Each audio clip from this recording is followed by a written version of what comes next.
क्या बहू के सामान पर बेटी का हक हो जाता है? क्या बात है, जब से नंदिनी घर से आई हो तुम्हारा चेहरा उतरा उतरा हुआ सा क्यों है?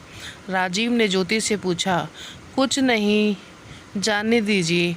आप भी ना मुझे समझेंगे और चार बात सुना देंगे, कहकर ज्योति कपड़े बदलकर बिस्तर पे आकर लेट गई।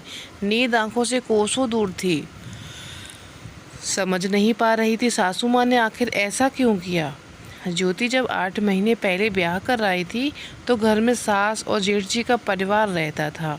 एक ब्याही छोटी ननद भी उसी शहर में रहती थी। राजीव की नौकरी दूसरे शहर में थी, तो शादी के बाद कुछ समय तक माता पिता ने सब उसकी पसंद का सामान घूम घूम कर चुन चुन कर दिया था, ताकि जब बेटी गृहस्थी बसे तो उसे किसी तरह की दिक्कत ना हो। ज्योति भी बड़े मनोभाव से अपने मायके से मिली चीज़ें पैक कर रही थी। तभी सासू माँ कमरे में आ गई और बोली, ये क्या बहू, तुम तो अपना सारा सामान ऐसे बांध रही हो जैसे यहाँ फिर कभी नहीं आओगी। सामान पैक करते हुए ज्योति के हाथ वहीं रुक गए। माँ, मेरे पास रसोई का ज़्यादा सामान है। अब ज्योति रहेगी तो ये सब अपने हिसाब से सब कुछ करेगी। तो मैंने कहा, जो तुम्हारे रसोई के सामान और बर्तन हैं वो लेके चले जाओ, जितना आएगा वो ले जाते हैं सामान। राजीव ने कहा, अच्छा अच्छा ठीक है, पर सब बटोर कर ले जा रही हो, यह आओगे ही ना, फिर जो ज़रूरी हो वही ले लो। सुषमा ने कहा। ज्योति कुकर का डब्बा जैसे ही उठाने को हुई, सासू माँ ने कहा, बहू ये तो बहुत बड़ा है, तुम दोनों के लिए तो छोटे कुकर ही सही रहेगा। यहीं का कुकर भी ख़राब हो रहा है, बड़ी बहू कब से खरीदने के लिए कह रही थी, लाओ इसे यहाँ ही निकाल लेते हैं, आखिर ये भी घर तुम्हारा ही है। ज्योति कुछ बोल ही नहीं पाई। सुषमा जी कुकर किनारे रख ली और राजीव, एक डिनर सेट है, ले चलें? ज्योति ने राजीव से पूछा। बड़ा डब्बा देखकर राजीव ने कहा, इसे अभी रहने दो, फिर कभी आएंगे तो ले चलेंगे। सुषमा जी ने बहुत सारी चीज़ों को देखकर को ले जाने से मना करते हुए कहा, तभी नहीं, गृहस्थी में शौकिया चीज़ें रखने की क्या ज़रूरत, काम का लो। उधर जब ज्योति जब तक राजीव को कहती ये चाहिए वो चाहिए तो वो उस पर गुस्सा करता, तुम्हें तो बस रसोई भरना पसंद है। ऐसे ही एक दिन कुछ मेहमान घर आने वाले थे। ज्योति ने राजीव से कहा, देखो आज वो डिनर सेट होता तो हम उसे निकाल कर प्रयोग करते ना, अब जाओ और एक डिनर सेट लेकर आओ। यार वो मेरे दोस्त हैं, हम जिसमें खाते हैं उसी में ही खिला दो। अब जब जाएंगे तुम अपना डिनर सेट लेती आना, राजीव कहकर पल्ला झाड़ लिया। ज्योति ने भी मन ही मन सोच लिया, जब रहना यहाँ है तो सामान वहाँ पे क्यों रखना।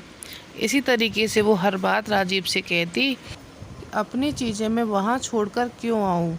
वैसे भी सासू माँ ने तो मम्मी पापा से कह दिया था, जो भी देना है आप अपनी बेटी को ही देना है, हमें तो कुछ भी चाहिए नहीं। 8 महीने बाद कुछ दिन की छुट्टियों में राजीव और ज्योति घर आए थे। आज जाते ही नंदिनी ने सुषमा जी से कहा था, भैया भाभी को लेकर डिनर पर आओ, भाभी से मिलना भी हो जाएगा और ननद का घर भी देख लेंगी। इसी क्रम में सब लोग नंदिनी के घर डिनर पर गए। सब कुछ बहुत ही व्यवस्थित था। डिनर टेबल पर बहुत ही अच्छी तरीके से सारे चीज़ें लगी हुई थीं, मगर सबसे ज़्यादा आकर्षक का केंद्र था वो था डिनर सेट। ज्योति तो देखकर आश्चर्यचकित रह गई जब नंदिनी ने सबको खुश होकर बताया कि इस बार राखी पर मायके गई थी तो माँ ने दिया था। ज्योति ने नंदिनी के घर में बहुत सी ऐसी चीज़ें देखी जो उसने अपना घर सजाने के मकसद से जोड़ रखा था। फिर यह मायके में लोगों ने शादी में तोहफे में दिए थे जो उसके माता पिता ने ज्योति को दिए थे। रसोई में भी बहुत कुछ उसका ही सामान दिख रहा था। माता पिता ने ज्योति को दिए गए वो सब कुछ उसका ही सामान दिख रहा था। खाने के बाद नंदिनी ज्योति को अपने बेडरूम में ले गई। बिस्तर पे जो बेडशीट बिछाया हुआ था वो देखकर ज्योति ने पूछा, बहुत खूबसूरत लग रहा है, ये भी माँ ने दिया है? पता है जब भी घर जाती हूँ माँ कुछ ना कुछ देती ही हैं, कहेंगी तेरे लिए खरीद कर रखा हुआ था। नंदिनी अपनी ही धुन में बोले जा रही थी, इस बात से अनजान के ये सब तो उसकी भाभी का है जो उसकी माँ धोखे से अपनी बेटी को दिए जा रही थी। और ज्योति का ये सब देखकर पूरा मूड खराब हो गया था। आखिर ने उसे धोखे में क्यों रखा कि बाद में ले जाना। ये सब सोचते सोचते ज्योति को नींद आ गई। दूसरे दिन अपने मन की उथल पुथल शांत करने के लिए ज्योति सुषमा जी से राजीव के सामने बोली, मम्मी जी, नंदिनी दी के पास सेम मेरे जैसा ही डिनर सेट था, और तो और उनके कमरे में जो बेडशीट बिछा हुआ था ना, वो भी सेम मेरे जैसी थी। मैंने भी अपने लिए पसंद कर लिया था। आपकी और मेरी पसंद कितनी मिलती है। राजीव ने कहा, इस बार वो बाकी सामान भी ले चलेंगे।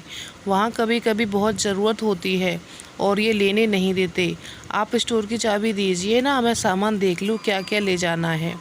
सुषमा जी इस बार चाबी देने को तैयार जरा भी नहीं थी। अभी जाने दो, मैं 2 दिन है ना, बाद में देख लेना, सुषमा जी ने कहा। अरे दे दो ना माँ, ये उसमें व्यस्त रहेगी ना।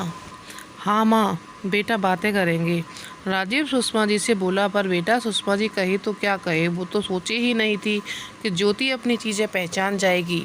क्या हुआ मम्मी जी, आपने वो सब नंदिनी दी को तो कहीं नहीं दे दिया, इसलिए चाबी नहीं दे रही हैं। ज्योति बिना परिणाम जाने बोल गई। ये क्या बोल रही हो ज्योति, माँ ऐसा क्यों करेगी। उन्हें अपनी बेटी को देना होगा तो बहू की चीज़ें क्यों देंगी, वो खरीद कर दे देंगी ना, जो तुम्हारे सामान के जैसा होगा। राजीव ने गुस्सा करते हुए कहा। हाँ हो सकता है, मैं तो बस ऐसे ही बोल रही थी। ज्योति सुषमा जी के चेहरे पर आई परेशानी से समझ रही थी कि वो गलत नहीं बोल रही। हाँ दे दिया था मैंने अपनी बेटी को तेरा सामान, तो क्या हुआ, तुम्हारी ननद नहीं है क्या वो। सुषमा जी बिफरते हुए बोली। माँ, राजीव आश्चर्य से बोला, पर माँ तुमने तो हमें कहा था बाद में ले जाना, वो बस हमें धोखे में रखने के लिए, ताकि तुम नंदिनी को दे सको।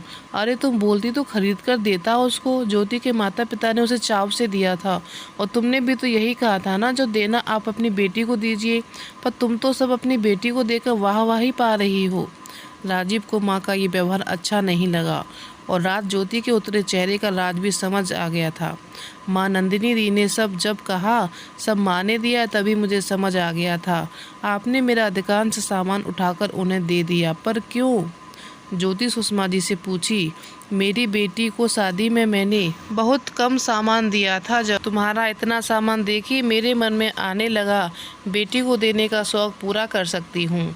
मुझे लगा ही नहीं था तुम लोग वाकई में फिर सामान लेकर जाने की सोचोगे, और ज्योति को इतना सब याद रहेगा। मुझे माफ़ कर दे बेटा, मैं बेटी के मुंह में बहू की चीज़ों पर अपना हक जमा बैठी। सुषमा जी रोते हुए बोली।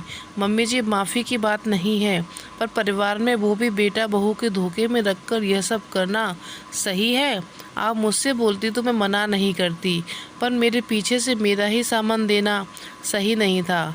बाकी आप बड़ी हैं और समझदार भी, मैं अब कुछ लेकर नहीं जाऊंगी। मुझे नहीं पता था बेटी के माता पिता जो सामान बेटी को देकर विदा करते हैं, ससुराल आते उस पर उसका हक नहीं रहता।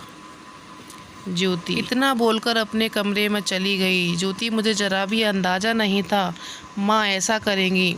अब ये बात नंदिनी को कभी मत बताना, उसे बहुत बुरा लगेगा कि उसकी माँ ने उसकी भाभी का सामान उसे दे दिया। राजीव ज्योति के आगे हाथ जोड़कर विनती करने लगा। इतनी समझ है राजीव, अब मैं यहाँ से कुछ नहीं लेकर जाने वाली। आप मुझे वहाँ कुछ भी लेने से मना नहीं करेंगे, समझे। ज्योति ने बात भुलाकर आगे बढ़ने में ही समझदारी समझी। तो अगर आपको मेरी स्टोरी पसंद आई हो तो मेरे चैनल को लाइक करें, शेयर करें, सब्सक्राइब करें। तो धन्यवाद दोस्तों।